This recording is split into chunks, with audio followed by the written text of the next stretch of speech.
The USS Nightfall drifted through the asteroid field like a ghost. No lights, no engine glow, nothing that would tell anyone she was there. Captain Daniel Harper sat in his command chair and watched the main screen with tired eyes. They had been hiding here for 18 days, watching and waiting. The warships moved through space in the distance. Big ugly things with sharp angles and weapons that stuck out like teeth. Harper counted 12 of them this time. That was more than last week. Something was happening. Lieutenant Commander Maria Santos stood at the tactical station. She was a short woman with dark hair pulled back tight. Her fingers moved across her console without making a sound. Everything on the Nightfall was quiet. Even the crew spoke in whispers, though there was no real need. Sound did not travel through space, but habits formed during 3 years of silent running were hard to break. Ensign sat at the communications station. He was young, maybe 23, and this was his first deep space mission. Harper remembered being that young once. That was before the Galactic Assembly told humanity they were too primitive to matter. Before the started raiding human cargo ships and calling it taxation. Before Earth decided that if the galaxy wanted to see humans as weak, then humans would be weak, until they were not. The Nightfall was one of 12 ships in the Shadow Fleet. Nobody in the galaxy knew they existed. The official human navy was small and outdated. Their ships were slow. Their weapons were old. Every species in the galaxy looked at humanity and saw easy prey. That was exactly what Earth wanted them to see. Harper touched a button on his chair. The screen zoomed in on the largest vessel. The Dominance. That was what their intelligence called it. The flagship of Warlord, a reptilian commander who had built his reputation on crushing weaker species. Harper had read his file many times, enjoyed his work too much. Santos looked up from her station. She kept her voice low even though the ship was running silent and no transmission could escape their hull. Old habits. "Captain," she said, "the formation is changing. They are moving into attack positions." Harper leaned forward. "Show me." The screen changed to show the positions of all 12 warships. They were spreading out in a pattern Harper recognized. It was an invasion formation. The same pattern they used when they attacked the 15 years ago. The same pattern they used against the moth colonies. Wherever that formation went, slavery followed. Spoke up from his station. His voice cracked slightly. "Sir, I am picking up a transmission. It is encoded, but I recognize the destination coordinates." Harper felt his stomach drop. "Where?" "New Horizon, sir. They are talking about New Horizon." New Horizon was a human colony world. 3 million people lived there. Families, children, scientists working on terraforming projects, artists and teachers and farmers trying to build something new. Harper had a cousin there. She had sent him pictures of her daughter last month. The girl was learning to walk. Santos moved to stand beside his chair. Her face was calm, but her eyes were not. "Captain, if they hit New Horizon with this force, the Colonial Defense Fleet will not last an hour. Admiral Cole has maybe 6 ships there. Old ones." Harper knew this. He knew all of it. The question was what to do about it. "If we break radio silence," he said slowly, "we reveal ourselves. 20 years of work. The entire Shadow Fleet program. They will know we are here. They will know we have been watching. Every advantage we have built will be gone." Santos nodded. "But if we do not warn them, 3 million people might die." The bridge was silent. Every crew member had stopped pretending to work. They were all listening. They all knew what was at stake. Harper closed his eyes. He thought about his cousin. He thought about her daughter taking her first steps on a world that might burn in 3 days. He thought about 20 years of sacrifice and secrecy. Thousands of people had worked their entire careers to build the Shadow Fleet. Some had died keeping the secret. Was he going to throw all of that away? Then he thought about what kind of person he would be if he let 3 million people die to protect a secret. What kind of species would humanity be if they hid in the shadows while their own people burned? He opened his eyes. He said, "Prepare a coded transmission to Earth Command. Priority Alpha." Santos looked at him. "Sir." Harper stood up. "They think we are weak. They think they can hit our colonies and we will do nothing but cry and beg the Galactic Assembly for help. They think wrong." He walked to the center of the bridge. Around him, his crew watched with a mixture of fear and something else, something that looked like hope. "We are going to warn New Horizon," Harper continued, "and then we are going to follow those ships. When they attack, they are going to find out what happens when you underestimate humanity." Was already working on the transmission. His hands shook slightly, but his voice was steady. "Sir, what should I tell command?" Harper thought for a moment.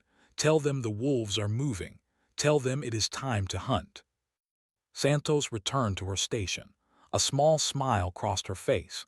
She had waited 3 years for this. They all had. 20 years humanity had hidden. 20 years of insults and dismissal and being told they did not matter. 20 years of building ships in secret shipyards deep in asteroid fields where no one would look. 20 years of training crews who would never see their families. 20 years of patience. The patience was over. On the screen, the fleet began to move. One by one, the warships aligned themselves and jumped to hyperspace, heading for New Horizon, heading for what they thought would be an easy victory. Harper sat back down in his chair.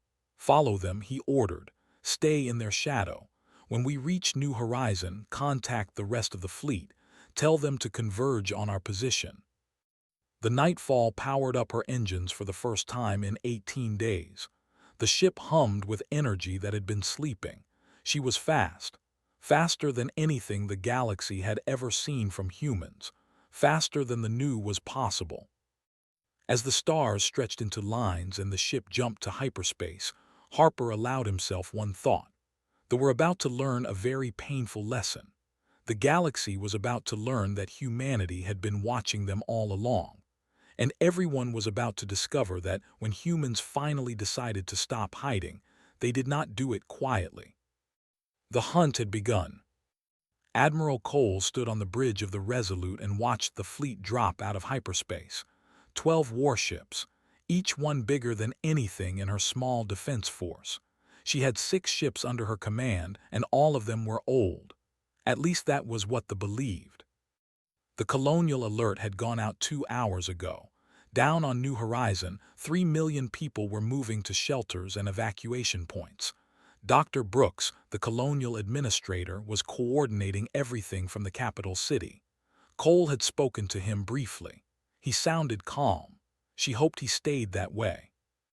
The lead ship, the Dominance, moved to the front of their formation. Cole knew who commanded that vessel. Warlord. She had studied him for years. He was brutal and proud and absolutely certain that humans were beneath him. That certainty was about to cost him everything. A transmission came through. Cole nodded to her communications officer. The screen flickered and appeared. He was tall for with dark green scales and yellow eyes that never seemed to blink. He wore ceremonial armor covered in metals. Most of those metals came from campaigns against species who could not fight back. "Human Commander," said, his voice full of contempt, "I am Warlord of the Dominion. You are surrounded and your species has no allies and no hope. Surrender your colony immediately and I will show mercy. Your people will serve the Dominion as workers. Resist and I will burn your world to ash." Cole let him finish. She had practiced her response many times. "Warlord," she said, her voice steady, "the people of New Horizon are not slaves. They will never be slaves. If you want this world, you will have to take it." Laughed, a harsh sound like rocks grinding together. "Your bravery is amusing, human. Your 6 little ships against my 12. Your outdated weapons against power. This will not be a battle. It will be a lesson." The transmission ended. Cole turned to her tactical officer. "Status of the evacuation." 70% complete, Admiral. "The shelters are filling up. Dr. Brooks says another hour and everyone will be underground." Cole nodded. "We need to give him that hour." She opened a channel to her other 5 ships. All of you heard the lizard. He thinks we are weak. He thinks this will be easy. Here is what we are going to do. We fight. We fall back. We make them chase us. And we stay alive until the real fleet arrives. They opened fire first. Beams of green energy lanced across space. Cole's ships scattered, moving in patterns that looked panicked but were actually carefully planned. The Resolute took a hit to her forward shields. Alarms blared. Crew members shouted damage reports. Return fire, Cole ordered. Make it look desperate. Her weapons officer understood. The Resolute fired back with weapons that seemed weak and poorly aimed. Some shots missed entirely. Others bounced off shields without doing real damage. It was all an act. The Resolute had weapons hidden beneath her hull that could tear through armor like paper, but not yet, not until the trap was ready. On the Dominance watched the battle with growing amusement. The humans were even weaker than he expected. Their ships moved without coordination. Their weapons barely scratched his shields. This would be over in minutes. Press the attack, he ordered. Spread out and pursue. I want every human ship destroyed before they can flee. His captains obeyed. The formation broke apart as individual ships chased the retreating human vessels, exactly as Cole had planned. Down on New Horizon, Brooks stood in the command center beneath the capital city. Screens showed him the battle above. He watched human ships take damage and fall back. He watched the spread across the system like predators hunting wounded prey. He knew what was really happening, but it was still hard to watch. An aide approached him. Sir, the last transport just landed. Everyone is in the shelters. Brooks let out a breath he did not know he was holding. Good, now we wait. Above the planet, Cole checked her tactical display. Her ships were scattered now, each one drawing a vessel away from the main formation. The Dominance sat in the center, barely moving, was letting his captains do the work. He did not want to dirty his claws with such an easy victory. Cole opened a secure channel, one that used encryption that could not break. Harper, this is Cole. Are you in position? The response came from somewhere in the outer system. Right behind them, Admiral, 6 ships ready, waiting for your signal. Cole looked at the tactical display one more time. They were spread thin. Their formation was gone. Each ship was alone, chasing what they thought was wounded prey. She smiled. Execute nightfall. Nothing happened for 3 seconds. Then space itself seemed to tear open in 12 different places. 6 human ships appeared from nowhere. They had been there all along, hidden by technology the galaxy did not know existed. They appeared inside the formation, behind their ships, above them, below them, everywhere. The Nightfall materialized directly behind the Dominance. Captain Harper gave his first order in a voice that carried no emotion. Disable their engines. Maria Santos fired. The weapon that hit the Dominance was nothing like what the galaxy had seen from humans before. It was faster, stronger, more precise. The flagship shuddered as its engines died in a single shot. Across the system, the same scene repeated. Ships that had been chasing easy prey suddenly found themselves surrounded. Human vessels that had seemed outdated revealed hidden weapons and shields that should not exist. The hunters became the hunted in the space of a heartbeat. Stood on his bridge in shock. Alarms screamed around him. His tactical officer was shouting about ships appearing from nowhere. His communications officer reported that half his fleet was already crippled. Impossible, whispered. This is impossible. They are humans. They are weak. Our intelligence said they were weak. On the Nightfall, Harper watched the chaos unfold. 20 years of preparation. 20 years of building and hiding and waiting. All of it coming together in this single moment. Santos looked up from her console. Sir, 3 ships are surrendering. 2 more are trying to flee. The rest are crippled or destroyed. Harper nodded. Let the runners go. They will tell the others what happened here. As for the surrenders, accept them. We are not butchers. He stood and looked at the Dominants floating dead in space. Time to meet Warlord in person. The boarding shuttle crossed the gap between the Nightfall and the Dominants in silence. Inside, Captain Harper checked his weapon one more time. Beside him sat 12 Marines in black armor. None of them spoke. They had trained for this moment for years. Maria Santos was back on the Nightfall, coordinating the cleanup of the battle. Survivors were being rescued from damaged ships. Prisoners were being processed. The few enemy vessels that escaped were already in hyperspace, running home to tell their masters what had happened. The shuttle docked with a grinding sound. Emergency seals connected the two vessels. The Marines moved first, flowing through the airlock like water through a crack. Harper followed close behind. The corridors of the Dominants were dark. Emergency lights cast red shadows on the walls. The air smelled like smoke and fear. Bodies lay where they had fallen when the ship lost power. Some were dead. Most were just unconscious from the impact. Harper stepped over them without looking down. He had a destination in mind. The bridge of the Dominants was not hard to find.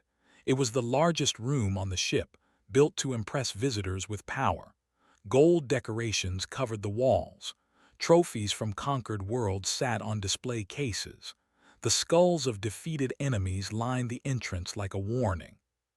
Harper kicked the door open. Warlord stood in the center of his bridge.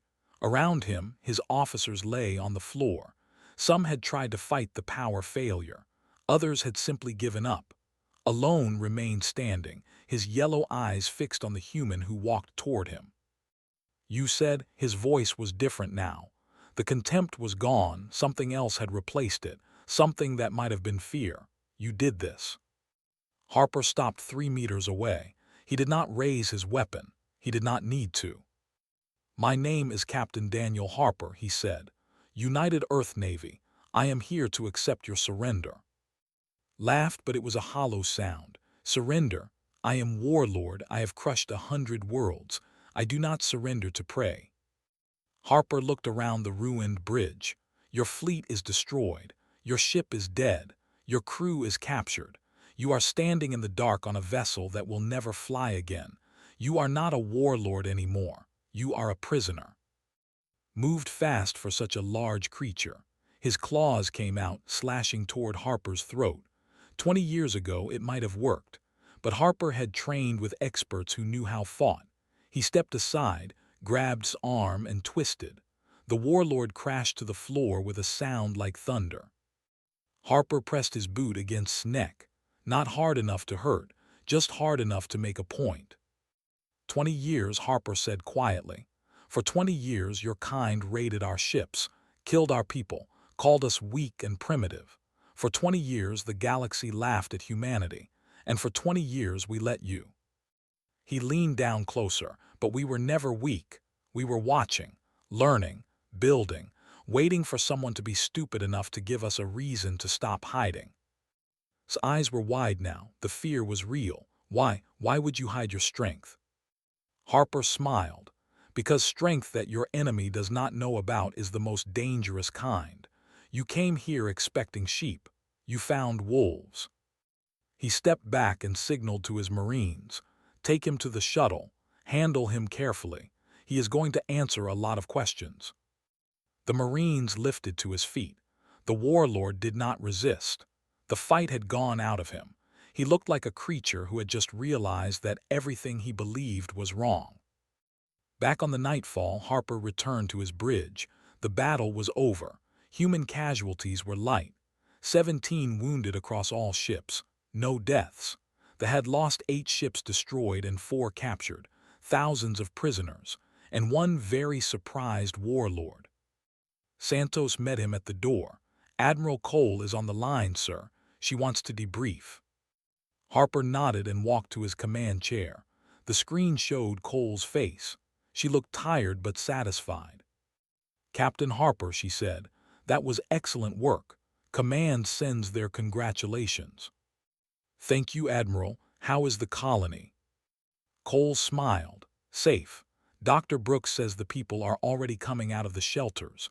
There is going to be a celebration tonight. You and your crew are invited." Harper shook his head. "We have work to do. The ships that escaped will reach space in 2 days.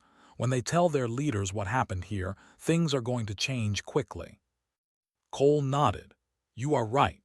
The Galactic Assembly is already requesting an emergency meeting.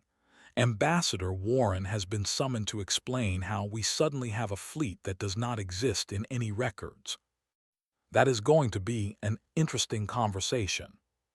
"It will be, but first I want to thank you. 3 million people are alive because of what you did today. That matters." Harper felt something loosen in his chest. For 20 years he had wondered if the hiding was worth it, if the secrecy and sacrifice would ever pay off. Now he knew. "What happens next?" he asked. Cole's expression grew serious. "Now the real work begins. We are not hiding anymore. The galaxy knows we are dangerous. Some species will want to be our friends. Others will want to destroy us before we grow stronger. We have to be ready for both." The screen went dark. Harper sat alone on his bridge for a moment. Through the viewport he could see New Horizon turning slowly in space. Lights were coming on across the night side of the planet. People celebrating their survival, families reuniting, children who would grow up free instead of in chains. Santos approached quietly. "Sir, the crew is asking what happens now." Harper stood. "Now we go home, we report to command, and we prepare for whatever comes next." She nodded. "The crew is proud, sir. We waited a long time for this." "I know." Harper walked toward his quarters. He needed rest. The next few days would be difficult. 20 years of secrets were about to spill across the galaxy. Tell them I am proud too. Tell them today we showed the universe who we really are, and we are just getting started. The Nightfall turned away from New Horizon and began her journey home. Behind her, the wreckage of the fleet drifted in space, a monument to arrogance, a warning to anyone else who thought humanity was easy prey. The battle was over. The war for humanity's place in the galaxy was just beginning. The Galactic Assembly Station was the largest structure ever built by intelligent beings. It floated in neutral space, far from any, a place where 1,000 species came to argue and trade and pretend they were civilized. Ambassador Warren had walked its halls many times. She had never walked them like this. Every alien she passed stopped to stare. Some whispered to each other. Others simply watched in silence. Word of the Battle of New Horizon had spread across the galaxy in hours. Everyone knew that humanity had hidden a secret fleet. Everyone knew that the invasion had been crushed in minutes. Nobody knew what it meant. Warren kept her expression calm. She had practiced in the mirror that morning. She was about to give the most important speech of her career, possibly the most important speech in human history. She could not afford to show weakness or fear. The assembly chamber was enormous. Seats rose in circles around a central platform, thousands of them, filled with representatives from every known species. Warren had stood on that platform before. She had begged for help against aggression. She had asked for trade agreements and technology sharing. She had been ignored every time. Not today. Hai sat in the highest seat. He was ancient, his species one of the first to achieve space travel. His skin was like wrinkled paper, and his eyes had seen civilizations rise and fall. He had dismissed humanity as irrelevant 30 years ago. Warren wondered what he was thinking now. Ambassador Warren said, his voice echoing through the chamber, "You have been summoned to explain recent events. The assembly requires answers." Warren stepped onto the platform. She did not bow. She did not ask for permission to speak. Those days were over. "Hi," she said, "distinguished representatives. 30 years ago, humanity made first contact with the galactic community. We came with open hands. We wanted friendship. We wanted trade.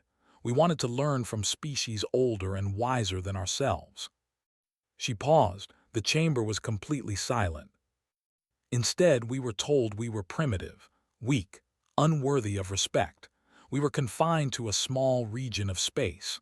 Our requests for membership in this assembly were, when the raided our ships, this body did nothing. When our people were killed, you looked away. Murmurs spread through the chamber.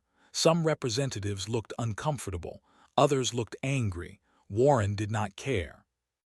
So we made a choice, she continued. If the galaxy wanted to see us as weak, we would be weak. We reduced our visible military.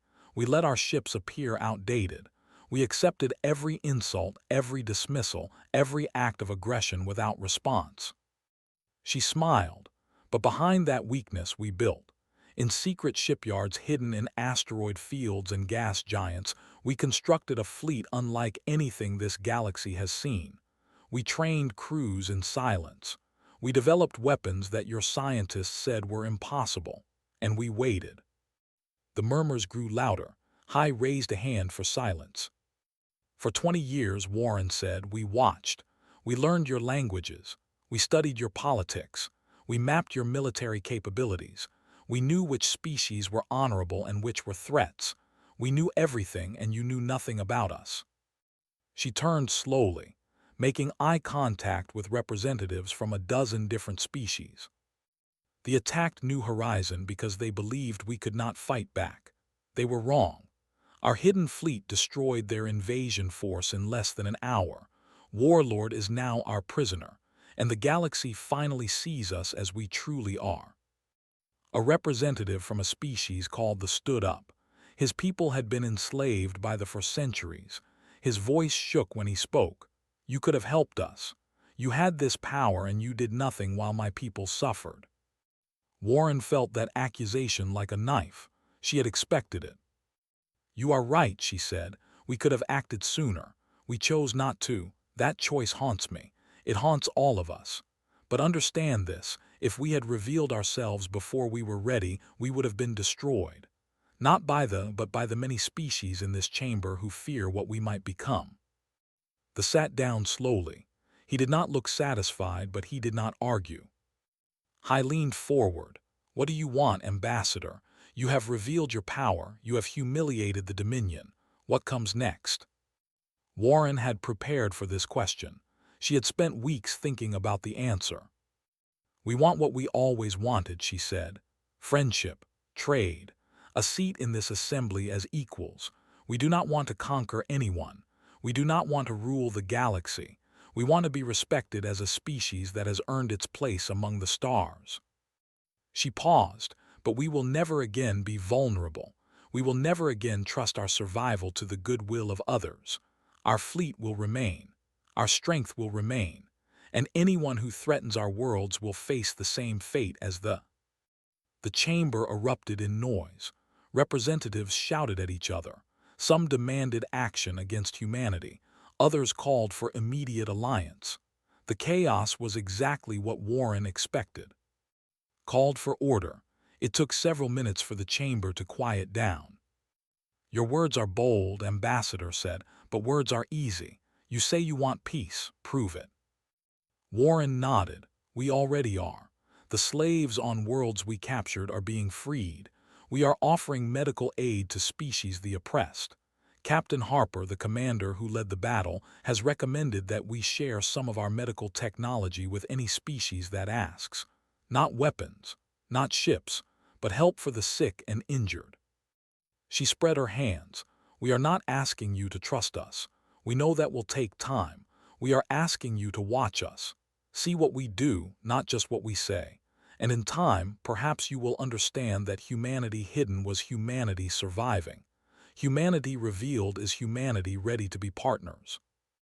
Hai was quiet for a long moment, then he nodded slowly. This assembly will consider your words, Ambassador. There will be debates, votes, probably many arguments, but I will say this personally, I underestimated your species. I was wrong to do so. Perhaps we all were. Warren felt a weight lift from her shoulders.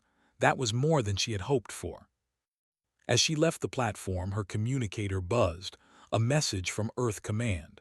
Captain Harper had discovered something important. They did not plan their attack alone. Someone else had encouraged them. Someone was still out there, watching from the shadows. The battle was won, but the real enemy had not yet shown their face. 6 months had passed since the Battle of New Horizon. The galaxy had changed in ways nobody expected. The Dominion was collapsing. Slave species were rising up across their territory, inspired by humanity's victory. The Galactic Assembly had voted to give Earth a full seat among the Council powers.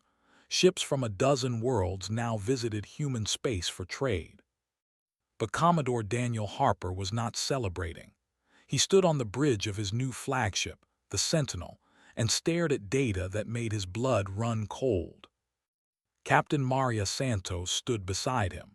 She commanded her own vessel now, the Swift, but she had come aboard the Sentinel for this meeting.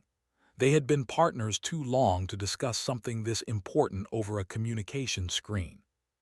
"Tell me again," Harper said, slowly. Santos pulled up the information on the main display. "When we captured, we took everything from his computers. Communications, orders, intelligence reports. Most of it was normal military data, but buried deep in his personal files, we found these." The screen showed a series of messages. They were coded, but human cryptographers had broken them within weeks. The messages came from someone called the Broker. They contained detailed information about human defenses at New Horizon, schedules of patrol ships, locations of sensor arrays, everything needed to plan his attack. "Someone sold us out," Harper said. "No," Santos shook her head. "Someone wanted to attack. Look at this." She highlighted a section of text. The message said that human defenses were weak and outdated. It promised an easy victory. It suggested that destroying New Horizon would frighten humanity into permanent submission. "This is all lies," Santos said. "The Broker knew our real capabilities.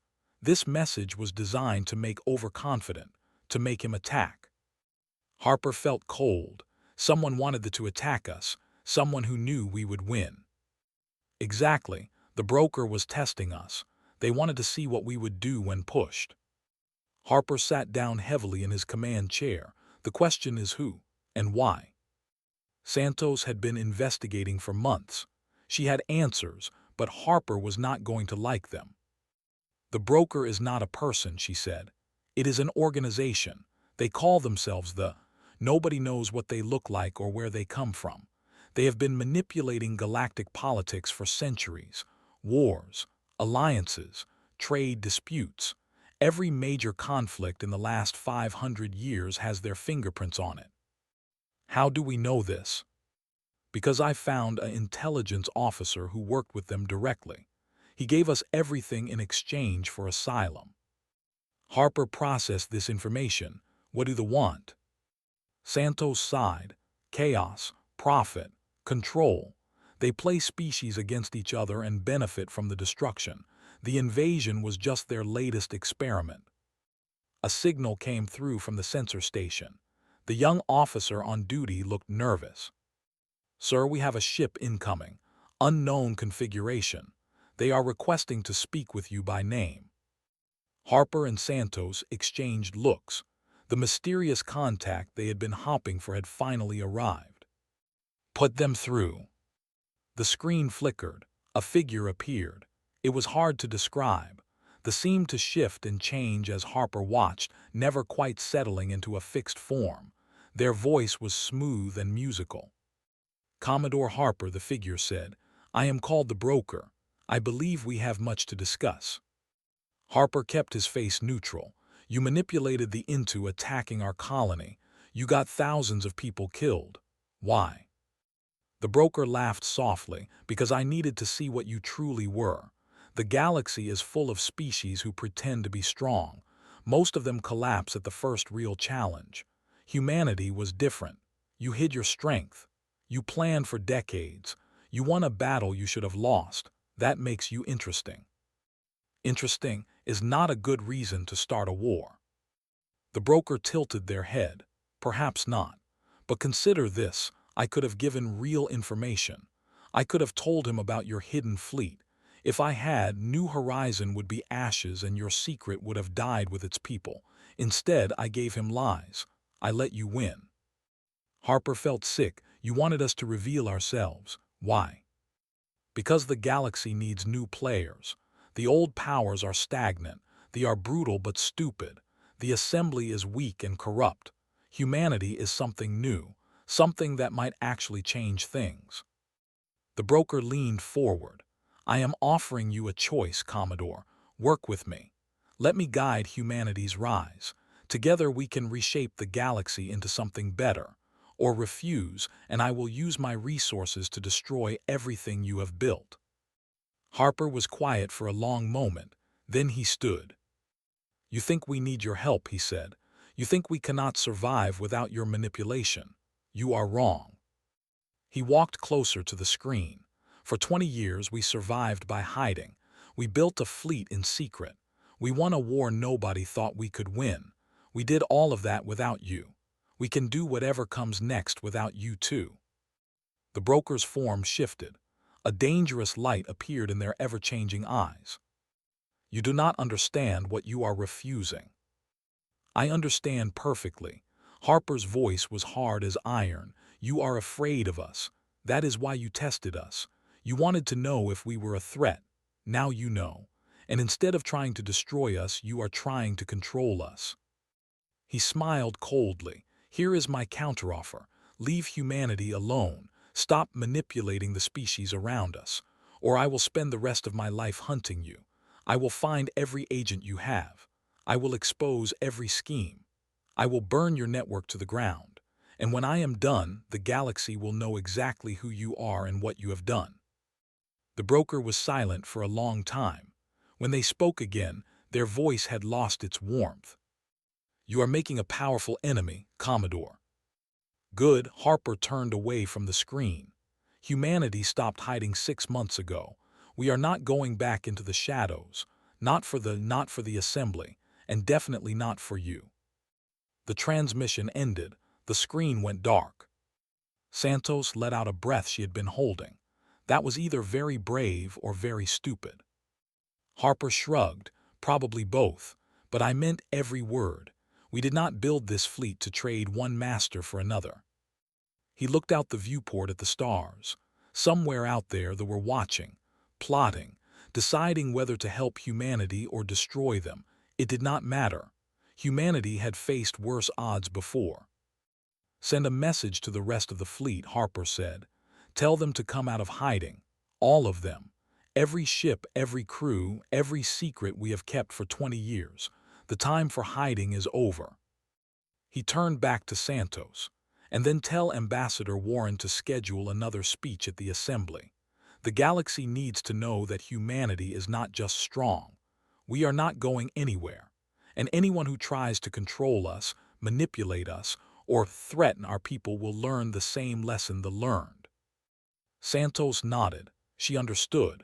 This was not the end of the story. It was the beginning of a new chapter. Humanity had proven they could survive in the shadows. Now they would prove they could thrive in the light. As the Sentinel turned toward home, Harper allowed himself a moment of hope. The galaxy was dangerous. Enemies lurked in every shadow. But humanity had faced the darkness before. They had won. And whatever came next, they would face it together. The wolves were no longer hiding. They were leading the pack.